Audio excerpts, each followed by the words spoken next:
안녕하십니까, 이세영 목사입니다. 오늘도 변함없이 하나님의 말씀을 나누면서 큰 은혜 받을 수 있기를 간절히 바랍니다. 이번 주 강의는 예언서에 관한 내용입니다. 예언서 전체에 대해서 개관을 하도록 하겠습니다. 우리가 하기 앞서서 앞에서 다시 한번 정리를 하면서 예언서를 한번 설명해 볼게요.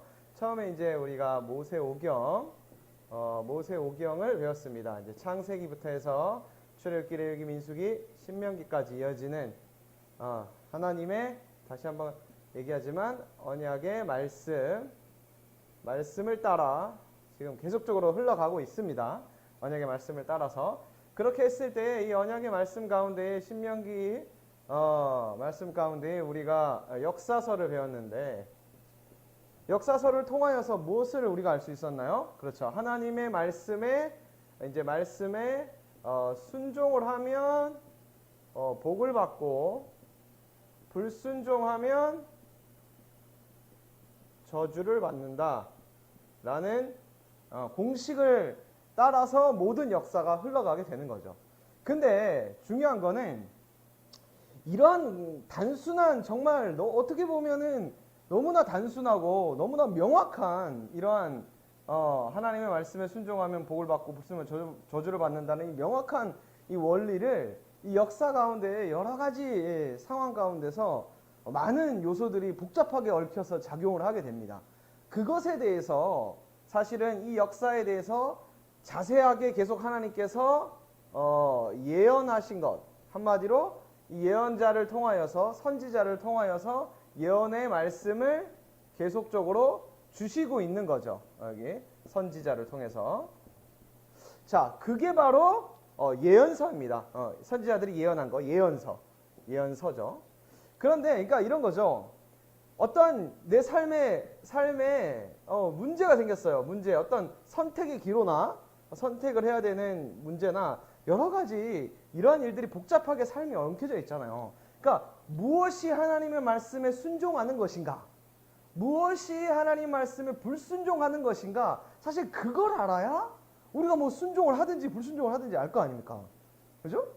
내 삶 가운데 예를 들어서 내가 하나님 말씀을 들었어요. 이렇게 하면 하나님 말씀 잘 듣고 하나님께 순종해야 되고 하나님을 사랑하고 이웃을 사랑해야 합니다 라고 들어서 알고 있지만 내 삶의 문제는 그렇게 단순하지가 않고 아주 복잡하잖아요. 그죠?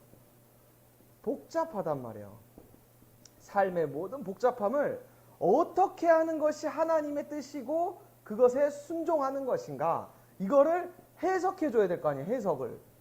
그렇잖아요.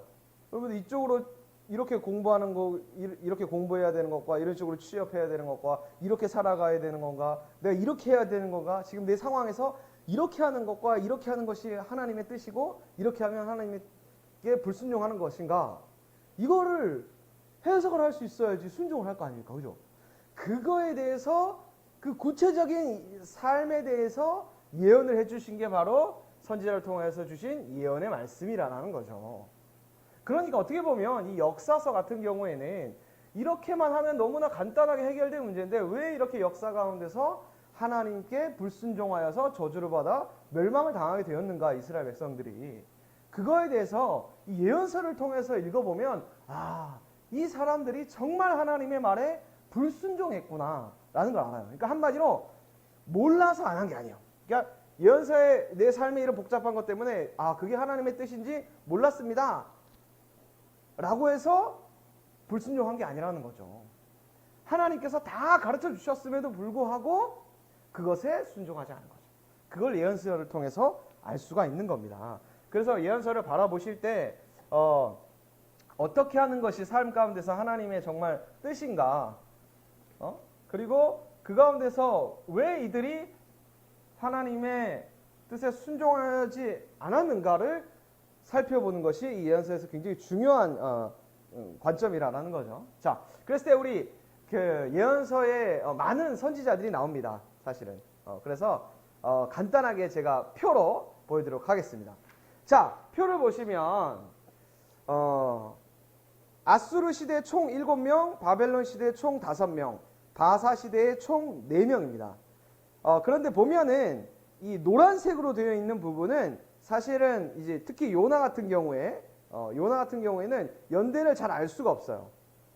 그래서 사실 요나는 이 아모스와 호세아 사이에 이때일 수도 있고 다른 데일 수도 있다라는 그런 생각을 하시고 보시면 되고요. 일단은 처음 문서 선지자, 성경에 기록된 선지자 중에서는 아모스, 총 이제 우리가 8세기 선지자라고 하는데 아모스, 호세아, 이사야, 미가가 대표적인 선지자들의 글입니다. 자, 그랬을 때에 총 이렇게 시대순을 쫙 보면 사실 이스라엘의 흥망 성쇠가 이 3대 제국에 의해서 결정이 돼요. 결국 아수르에 의해서 북이스라엘이 멸망을 당하게 되고 남유다가 바벨론에게서 멸망을 당하게 됩니다. 그리고 바사 시대에 어떻게 됩니까? 포로에서 귀환을 하게 되죠. 남유다 백성들이.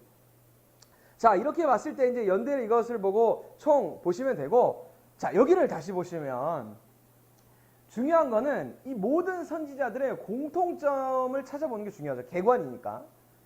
공통점. 이 예언자들이 이 이스라엘 백성들, 특별히 이렇게 하나님의 뜻에 순종하지 않고 불순종했던 그 결정적인 이유에 대해서 한번 개관을 해보도록 하겠습니다. 선지자들이 대부분 선포한 내용들이 있어요. 그게 뭐냐면 이스라엘 백성들의 죄죠, 죄. 근데 죄는 이후에 누구로 말미암아 우리가 대속함을 받았습니까? 그렇죠. 예수 그리스도로 말미암아. 제가 파란색으로 해볼게요. 예수님으로 말미암아 우리가 그죠, 모든 죄를 대속받게 되었죠. 그죠? 십자가. 그죠?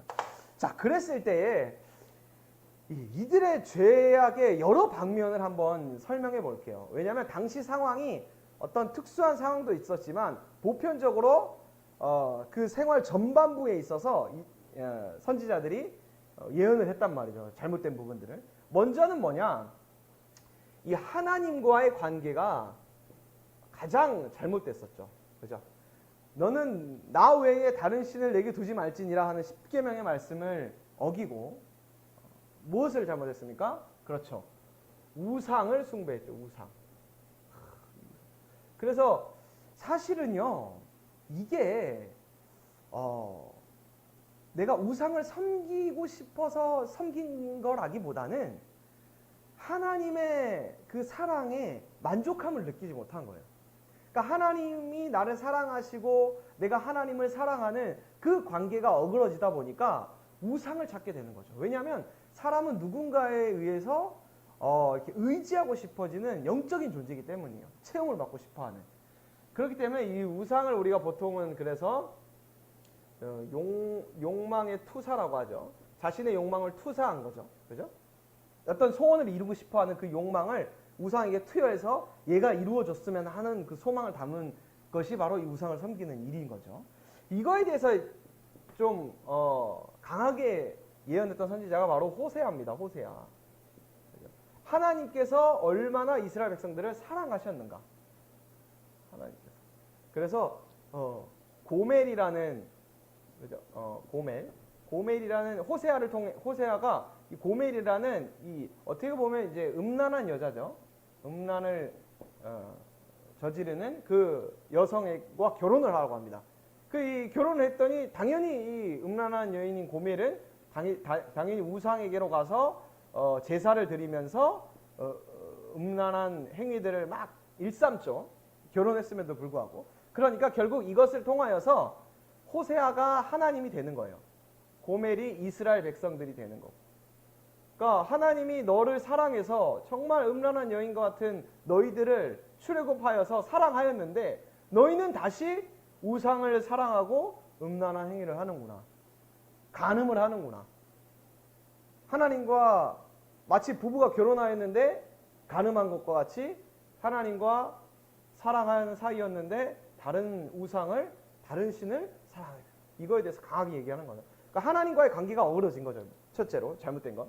자, 두 번째는 뭐냐? 국가적인 문제입니다. 국가적인 문제. 국가 차원에서 어떠한 죄를 저질렀나? 이것은 당연히 솔로몬 시대로부터 이어져 나온 거죠. 솔로몬 시대. 뭐냐? 이방 나라들을 이제 우상에 이제 우상이 들어옴을 통하여서 이방 신을 섬김과 동시에 이 국가적인 어떤 어려움들이 생겼어요. 특별히 이제 북이스라엘이 아수르에 의해서 멸망을 당하게 되고 남유다가 바벨론에 의해서 멸망을 당하게 되거든요. 근데 이럴 때 어떻게 해야 됩니까? 이 왜 하나님이 아수르와 바벨론을 보냈어요? 너희들 회개하라고. 너희들 회개해야 된다라고 끊임없이 선지자들이 예언했음에도 불구하고 회개하지 아니하고 어떻게 한 거예요? 이 다른 나라를 의지해요. 다른 나라를 의지했다 이거야. 이게 굉장히 이거 문제가 된 거야. 이래서 특별히 예레미야가 뭐라고 예언하냐면 이 남유다 백성들에게 야 애굽을 의지하지 마라라고 합니다. 애굽을 의지하지. 애굽을.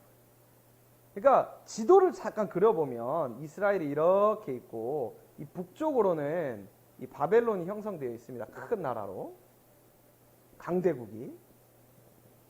그리고 여기 밑에가 애굽이에요. 그리고 여기는 사우디아라비아 사막이에요. 사막. 여기는 지중해. 여기가 이제 터키 지방이거든요. 터키. 이렇게 해서 터키. 그리스, 로마 이렇게 가는 건데 자, 여기로는 갈 데가 없어요. 여기로도 사막이에요. 갈 데가 없어요.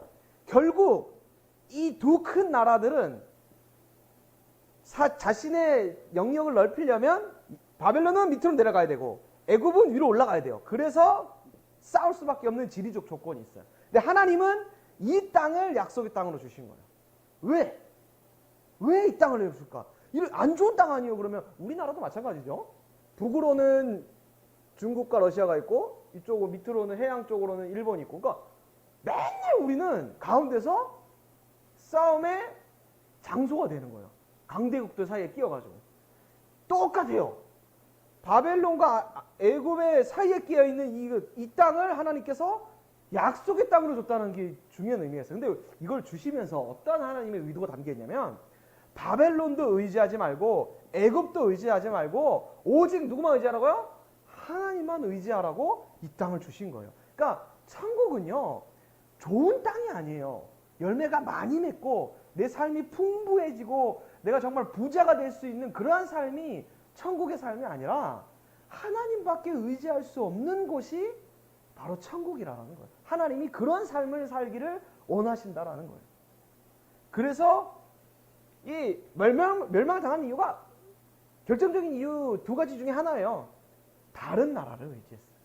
의지하지 마라. 항복해라. 그랬는데도 불구하고 계속 이 바벨론을 이기기 위해서 애굽하고 손을 잡는 거죠. 결국 바벨론이 애굽도 멸망시키고 이스라엘도 멸망시키고 다 멸망시켜버리는 거예요.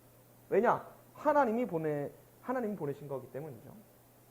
이게 결정적인 또 이유가 있었죠. 자, 그리고 사회 부조리를 저질러요. 그러니까 이게 외적으로는 이런 아주 정책적인 잘못을 했고 하나님과 관계에서는 우상을 숭배했고 이 사회적으로는 아주 부패가 심했어요. 이거 가장 강력하게 했던 사람이 아모스예요. 아모스가 이제 하나님의 정의와 공의를 이야기했거든요. 제가 요거는 아모스를 한 절 읽어볼게요. 아모스 5장 24절의 말씀인데요. 오직 정의를 물같이 공의를 마르지 않는 강같이 흐르게 할지어다. 그러니까 무엇이 부족했다는 거예요? 그 당시에 하나님의 정의와 공의가 완전히 무너졌어요. 사회 부조리가 엄청 특별히 이 미가서 같은 거 보면은 그 당시의 고위층들이 이 백성을 엄청나게 착취하고 약탈하고 억압했어요. 그거에 대해서 엄청나게 하나님이 뭐라고 하십니다. 그러니까 하나님은 어떤 그 개인의 문제뿐만 아니라 국가와 사회적인 문제에 대해서도 굉장히 정의와 공의를 실현하기를 원하신다는 거예요. 부패의 타락사. 그리고 마지막으로 뭐냐면 개인의 사치와 방탕에 대해서 예언을 보편적으로 선지자들이 다 하게 됩니다. 결국에는 뭘까요? 이 이스라엘 백성들의 모든 삶의 영역에 있어서 이러한 죄악들이 있었기 때문에 이런 죄악들 결국 애굽을 의지하지 마라, 아수르를 의지하지 마라 라고 하는 하나님의 명령, 구체적인 삶 가운데서 내가 너희를 그렇게 사랑했는데 너희가 어찌하여 우상을 사랑해서, 이게 자세하게 들어가면요, 이게 우상에게 그냥 절하는 게 아니라 음란한 행위를 하거든요. 동일하게. 그러니까 그렇게 어떻게 할 수 있느냐, 하나님과의 관계. 그 다음에 사회 부조리에 관해서도 하나님이 일일이 다 얘기를 해주셨어요. 너희들의 죄악상에 대해서, 개인의 사치와 방종에 대해서.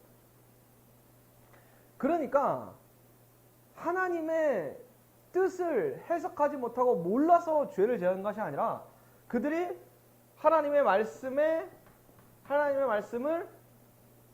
몰랐다, 그래서 죄를 지었다, 이게 아니라는 거예요. 하나님의 말씀을 듣고도 순종하지 않았다라는 거예요.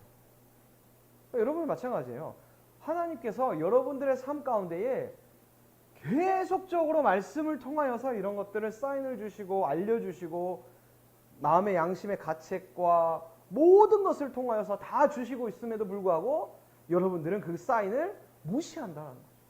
그렇기 때문에 결국에는 하나님의 심판이 있을 수밖에 없다는 거죠. 그리고 그 모든 것들은 예수 그리스도의 은혜가 아니면 결코 사함을 받을 수가 없다라는 거죠. 그 예언서가 주는 핵심의 말씀이 바로 이겁니다. 그렇기 때문에 우리가 예언서를 이렇게 쭉 읽으실 때에 중요하게 바라보실 게 뭐냐면, 하나님이 이렇게 다 예언자를 통하여서, 선지자를 통하여서 말씀을 해주셨구나. 그런데 그럼에도 불구하고 순종하지 않았구나. 그거 바라보면서 우리도 나의 삶 가운데서 하나님의 그 메시지, 하나님이 나에게 주시는 레마의 말씀, 그러니까 내 개인에게 주시는 그 구체적인 삶의 지침의 말씀들을 주시고 있구나라는 걸 민감하게 캐치해야 된다는 거예요. 그리고 그거를 통하여서 내가 순종을 해야 된다는 거죠. 그것을 예언서를 통하여서 알 수 있었으면 좋겠습니다. 자, 우리 다음 시간에는 성문서로 가서 이제 시편, 잠언, 전도서, 아가를 살펴보도록 하겠습니다.